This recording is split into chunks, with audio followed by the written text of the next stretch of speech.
Hello, Assalamu alaikum, my dear listeners. It's me, Ms. Taiba Zahid from University of Gujarat. The topic of today's video is plagiarism and how to remove plagiarism. So before starting this video, I have to share something with you कि मेरी ये जो video आप plagiarism के ऊपर देख रहे हैं, ये जितनी भी YouTube के ऊपर ट्रेडिशनल वीडियोस पड़ी हैं उनसे थोड़ी हटके हैं। हटके इन द सेंस कि बेसिकली मैं इस वीडियो के अंदर आपके साथ सिर्फ वही चीज़ें शेयर करूँगी जो कि मैंने अपनी खुद की रिसर्च अपने खुद के थीसिस के ऊपर अप्लाई की हुई है। तो ये मेरी एक प्रैक्टिकल एफर्ट है, एक प्रैक्टिकल काम जो है मैं वो आपके साथ शेयर करने जा रही हूँ कि मैं आपको ट्रेडिशनल वे से नहीं बताऊंगी कि प्लेजरिज्म ये होता है, प्लेजरिज्म को रिमूव करने के लिए ये सॉफ्टवेयर यूज़ कर लें, वो सॉफ्टवेयर यूज़ कर लें। मैं आपको अपनी मेहनत का, हार्ड वर्किंग का, अपने थीसिस पे अप्लाई किया हुआ काम बताऊंगी कि what does it mean by plagiarism and how to remove plagiarism. So before wasting time, so let's start this video. तो देखिए, first of all what does it mean by plagiarism. देखिए, plagiarism होता है to copy someone else task without proper acknowledgement और giving credit, कि आप किसी दूसरे का लिखा हुआ काम जो है प्रॉपर एक्नॉलेजमेंट के साथ या फिर जो है उसको क्रेडिट दिए बगैर आप उसके काम को जो है कॉपी कर लेते हैं। So that is called as plagiarism. अगर मैं इसके लिटरल या I love to speak Urdu and I love to also convey my concepts in Urdu language कि मेरी मैक्सिमम कोशिश होती है कि मैं जो टॉपिक्स को जनरल ऐसे थ्योरेटिकली ना समझाऊं, लोगों को ना उनकी ज़ुबान में जाके समझाऊं। देखिए, प्लेजरिज्म, सबसे पहले तो प्लेजरिज्म का मतलब होता है चोरी करना। चोरी एक होती है मटेरियल थिंग्स कि लेट्स सपोज ये एक बॉल पॉइंट है मेरे पास, तो आपने कहीं पे ये मेरा बॉल पॉइंट देखा, आपने इसको चुरा लिया, ये आपकी मटेरियल थिंग्स की चोरी है। लेकिन प्लेजरिज्म से मुराद ये है कि किसी की मेहनत, किसी का लिखा हुआ, किसी की राइटिंग जो है, किसी का राइटअप आप पूरे का पूरा उठा के कॉपी कर ले, पूरे का पूरा कॉपी कर ले, उसके लिखे हुए सेंटेंसेस कॉपी कर ले। So that is called as plagiarism. अब बात कर लेते हैं कि प्लेजरिज्म नहीं होना चाहिए, क्यों नहीं होना चाहिए। अक्सर आपने देखा होगा यूट्यूब पे ये टॉपिक बहुत ज़्यादा सर्च किया जाता है, हाउ टू रिमूव प्लेजरिज्म। तो वही बात हुई कि पहले तो चोरी कर ली और चोरी करने के बाद आप सोच रहे हैं कि यार मैंने ये चोरी कर ली है, अब मैं इस चोरी से बाहर कैसे निकलूं। देखिए, यहाँ पे एक और प्रोफेशनल वे से एक बात मेरे जहन में आ रही है कि देखिए, सम टाइम ये जो प्लेजरिज्म है ना, सम टाइम ये आपका इंटेंशनल होता है और सम टाइम अनइंटेंशनल होता है। लेकिन इंटेंशनल जो है वही आपका सही प्लेजरिज्म बनता है। अनइंटेंशनल में आपका चले 2% आ जाएगा, 3%, 4%, थोड़ा बहुत प्लेजरिज्म आ जाएगा। ये मैक्सिमम प्लेजरिज्म अनइंटेंशनली में नहीं आता। कभी भी ऐसा नहीं होता कि आप जो बात लिख रहे हैं वो किसी और ने भी एज इट इज़ इसी तरीके से लिखी हो। कहीं ना कहीं से आपकी वोकैबुलरी, कहीं ना कहीं से चॉइस ऑफ वर्ड, कहीं ना कहीं से आपका थिंकिंग पैटर्न, आपका वो जो सोचने का वो जो मेथड है वो कहीं ना कहीं चेंज हो जाता है, तो प्लेजरिज्म खत्म हो जाता है। तो अब हाउ टू रिमूव प्लेजरिज्म। पहली तो बात इसके ऊपर एक मैं एक्सपीरियंस आप लोगों के साथ शेयर करना चाहती हूँ कि आप वो काम कर ही क्यों रहे हैं जिसको बाद में आपको सेट करने की, फिक्स करने की ज़रूरत पड़ रही है। इसके लिए मैंने कुछ तरीके बताए हैं कि बनाए हैं आप प्लेजरिज्म से कैसे बच सकते हैं। सबसे पहले, जो भी आपका टॉपिक है, जो आपने टॉपिक सोचा है, be honest, loyal and dedicated towards your work. अपने काम के साथ डेडिकेटेड, लॉयल और ऑनेस्ट रहें। ऑनेस्ट रह के काम करें, प्लेजरिज्म कभी बनेगा नहीं। ये था आपका पॉइंट नंबर 1। ऑनेस्ट या लॉयल कैसे रहना है। देखिए, जैसे ही अब आप एक ट्रैक पे चल पड़े, आपने ये रिसर्च, ये थीसिस कंप्लीट करने का सोच लिया है, अब आपको चाहिए कि आप अपने टॉपिक के अकॉर्डिंग, अपने टॉपिक से रिलेटेड मैक्सिमम रीडिंग्स करें, either from books, either from research article, journals, whatever, कहीं से भी आप अपने टॉपिक से रिलेटेड मैक्सिमम रीडिंग करें। जब आप अपने टॉपिक से रिलेटेड मैक्सिमम रीडिंग कर लेंगे, मैक्सिमम रीडिंग करने के बाद try to understand the ideas. जो बातें आपने पढ़ी हैं आप उनको समझने की कोशिश करें। अब जब रीडिंग भी हो गई, आपने अंडरस्टैंड भी कर लिया, अब नंबर 3 पे आपके पास आ जाता है write up. Now you have to write down the things which you have read. जहाँ भी जो चीज़ें आपने कहीं से पढ़ी हैं, जो इन्फॉर्मेशन आप कलेक्ट कर चुके हैं, आपके पास है, आपको चाहिए कि अब आप उस इन्फॉर्मेशन को कहीं पे लिखें, कहीं ना कहीं लिखें। अब लिखने से पहले आपने एक बात काम ज़रूर करना है, मेक श्योर करना है कि वो जो आपके रीडिंग सोर्सेज है ना, ये तो अभी मैंने रजिस्टर पकड़ा हुआ जस्ट फॉर सैम्पल, जहाँ से आपने वो चीज़ें पढ़ ली हैं, आप अपने रीडिंग सोर्सेज को क्लोज कर दें, शट डाउन कर दें। जब आप अपने रीडिंग सोर्सेज को यू बंद कर देंगे, ऐसे शट डाउन कर देंगे, तो फिर तब फिर उसके बाद आप लिखना स्टार्ट करें। इसका फ़ायदा ये होगा कि आप फिर क्रिएटिव राइटिंग कर पाएंगे, आप सही तरह से चीज़ों को लिख पाएंगे। ओके, अब आपने लिखना शुरू कर दिया। लिखने के दौरान देखें, आपने जो कुछ भी पढ़ा है आप उसको क्रिएटिविटी के साथ लिखने की कोशिश करें, अपनी वर्डिंग में लिखने की कोशिश करें।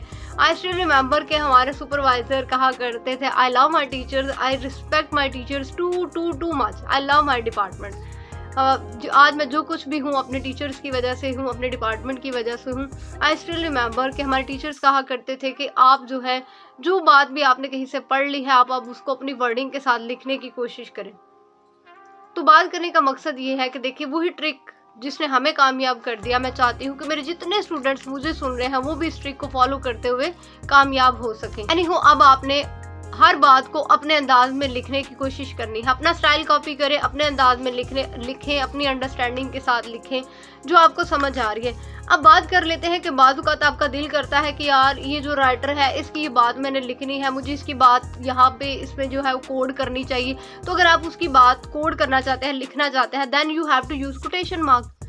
आपके पास देखिए, काम करने के लिए आपने जो है लॉयल रहें, ऑनेस्ट रहें, तरीके बहुत ज़्यादा सारे हैं। आप किसी की कही हुई बात को कोड करना चाहते हैं, you have to use different quotation marks. आप डिफरेंट कोटेशन मार्क्स को यूज़ करें। कोटेशन मार्क्स को यूज़ कर देंगे तो ऑब्वियसली इस तरह भी प्लेजरिज्म नहीं आएगा। मेरी बात की समझ आ रही है आपको कि किस तरह से आप प्लेजरिज्म से बच सकते हैं? कोटेशन मार्क्स यूज़ कर दें। उसके बाद एक और तरीका है कि अगर आपकी और किसी की बात को कोड करना चाहते हैं तो दूसरा तरीका ये है कि you have to provide citation. Citation क्या होता है? साइटेशन आपको पता है, जैसे ही आप कोई बात लिख देंगे तो वो किसी की बात, आपने बात से मुराद किसी का आइडिया आपने कॉपी कर लिया, तो उसका आइडिया को कॉपी करने के बाद आप हल्का सा साइटेशन से मुराद होता है कि मंसूब करना, किसी काम को किसी के नाम के साथ मंसूब करना।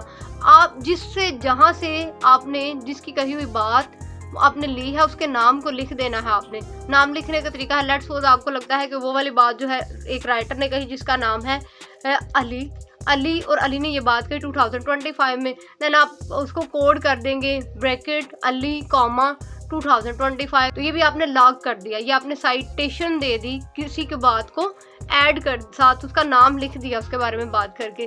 देखिए, ये कुछ तरीके हो गए कि किसी की बात को लिखने के, कोड करने के। अब यहाँ पे ये जो आपका प्लेजरिज्म है, दो ही बातों की असल गेम है कि वोकैबुलरी रिपीट नहीं होनी चाहिए, न्यू चॉइस ऑफ वर्ड्स होनी चाहिए, न्यू वोकैबुलरी होनी चाहिए टेक्स्ट के अंदर, new vocabulary, new choice of word आनी चाहिए, नई नई चीज़ें आनी चाहिए, और सबसे बड़ी मोस्ट इंपॉर्टेंट चीज़ न्यू आइडियाज़ आने चाहिए। अब न्यू आइडियाज़ लेके आएँ, new choice of word use करें, तो इस तरह आप लिखते जाएंगे एक फ्लो के साथ। तो कभी भी आपका जो थीसिस है, जो आपका आर्टिकल है, आपकी जो भी रिसर्च है, वो कभी भी प्लेजरिज्म की तरफ मूव ऑन नहीं करेगी। यहाँ तक तो बातें हो गई उन बच्चों के लिए, उन स्टूडेंट्स के लिए या उन फैकल्टी मेंबर्स के लिए। भी बहुत सारे लोग हैं मेरे साथ जो लोग अभी पीएचडी कर रहे होंगे, पीएचडी के हवाले से रिसर्च कर रहे हैं या एमफिल के लिए रिसर्च कर रहे हैं। तो इट डजेंट मैटर कि ये वीडियो किसके लिए है, ये ओवरऑल है। जो भी आप रिसर्च कर रहे हैं, आप आजकल इन दिनों में मेरी तरफ को रिसर्च आर्टिकल पब्लिश करवाने के चक्कर में है, कुछ भी आप कर रहे हैं, तो ये हर जगह पे ये जो वीडियो है आपके प्लेजरिज्म के हवाले से ये स्टैटिक है। मेरी हर वीडियो जो है स्टूडेंट्स के लिए भी होती है और फैकल्टी मेंबर्स के लिए भी होती है। मेरी कोशिश होती है कि लोगों को किसी न किसी तरह से फैसिलिटेट किया जाए, अकोमोडेट किया जाए। एनीहो, लास्ट जो बात आ जाती है कि यहाँ ये तो उन लोगों के लिए जो मेहनत करके सीधी डायरेक्शन के साथ, जो मेरी तरह शॉर्टकट नहीं ले रहे, तो मेहनत करके काम को कंप्लीट कर रहे हैं, ये तो उनके लिए थी। अब बात कर लेते हैं कि जब आपने काम कंप्लीट कर लिया, अभी भी स्टिल आपने जो है अपनी जो आपके पास फाइल थी, आपने उस फाइल को टर्निटिन, जो आपका सॉफ्टवेयर मैंने आपके साथ शेयर किया कि आपका एक सॉफ्टवेयर है टर्निटिन, आपने टर्निटिन सॉफ्टवेयर के अंदर उस फाइल को डाला, तो आपका स्टिल जो प्लेजरिज्म है, चलिए मैं अनइंटेंशनल का वर्ड यूज़ कर लेती हूँ, इंटेंशनली या अनइंटेंशनली आपका प्लेजरिज्म 19% से अबव चला गया।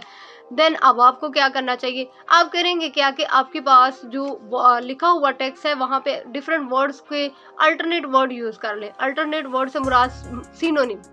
मैं देखिए, हाउ टू रिमूव प्लेजरिज्म मैं अभी बता रही हूँ एंड पे, और वो भी बिल्कुल थोड़ा सा लाइट सा, और ये बहुत हैवी है जो मैं आपको ये इसमें मसाला जो तड़का बता रही हूँ। आप सिनोनिम यूज़ कर दें, डिफरेंट वर्ड्स के सिनोनिम यूज़ कर दें। इस तरह से भी आपकी प्लेजरिज्म की जो अमाउंट है वो कम हो जाएगी।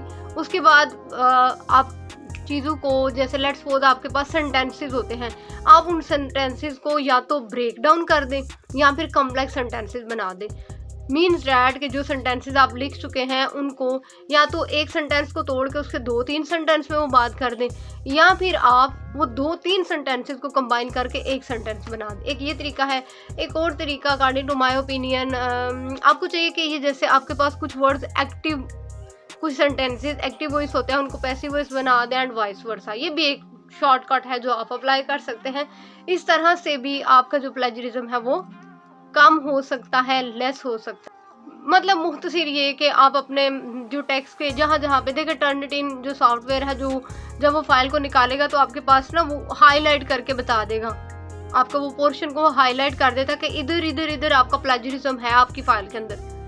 तो एक फिर वही बात कि अगेन ये है कि आप उसको पैराफ्रेज कर दे, उस लिखे हुए सारे टेक्स्ट को अगर आप उसको पैराफ्रेज कर देंगे तो भी आपका प्लेजरिज्म जो है वो ख़त्म हो जाएगा। आई होप सो डैट को आपको प्लेजरिज्म के हवाले से समझ आ चुकी होगी। और एंड पे अपने स्टूडेंट्स को मुखातिब करना चाहती हूँ जो बच्चे पेपर के लिए मेरी ये वीडियो देख रहे हैं। तो स्टूडेंट्स, आपकी कोर्स आउटलाइन के अंदर जो कोर्स अभी आप मेरे पास पढ़ रहे हैं एक्सपोजिटरी राइटिंग, उसके अंदर जो है ये एक टॉपिक है आप लोगों का plagiarism and how to remove plagiarism. तो अगर ये वाला क्वेश्चन आपके पास हो तो इसको कवर करने के लिए इस वीडियो के अंदर मैंने मुकम्मल डिटेल प्रोवाइड कर दी है कि बेसिकली प्लेजरिज्म होता क्या है और प्लेजरिज्म को रिमूव करने के डिफरेंट मेथड्स क्या हैं। तो जब आप रिमूव करने के मेथड्स लिखने लगेंगे, आप चाहे तो आप लोग इसके अंदर अपने में से इस क्वेश्चन को रेडी कर लें। आप जो डिफरेंट सॉफ्टवेयर्स के जो आप शॉर्टकट आपके जहन में आते हैं आप वो भी लिख सकते हैं। अदरवाइज मैंने आपको एक जनरल थारोली रिसर्च कंडक्ट करने का प्रॉपर तरीका बता दिया है कि आप कैसे प्लेजरिज्म फ्री रिसर्च कंडक्ट कर सकते हैं। मेरी बात को समझ रहे हैं कि आप प्लेजरिज्म फ्री रिसर्च कैसे कंडक्ट कर सकते हैं। उसके लिए डिफरेंट मेथड्स आपको बता दिए। इन सारे मेथड्स को नोट डाउन कर लीजिएगा, पेपर में क्वेश्चन के अंदर आप ये चीज़ भी लिख सकते हैं। इसके साथ ही मिस तैयबा जाहिद को दीजिए इजाज़त। तो इंशाल्लाह ताला एक नई वीडियो में एक नए टॉपिक के साथ आप लोगों से दोबारा मुलाकात होगी। तब तक के लिए अल्लाह हाफिज़, अल्लाह निगहबान, stay bless and stay tune and please just don't forget to like, share, subscribe and comment my channel. अल्लाह हाफिज़।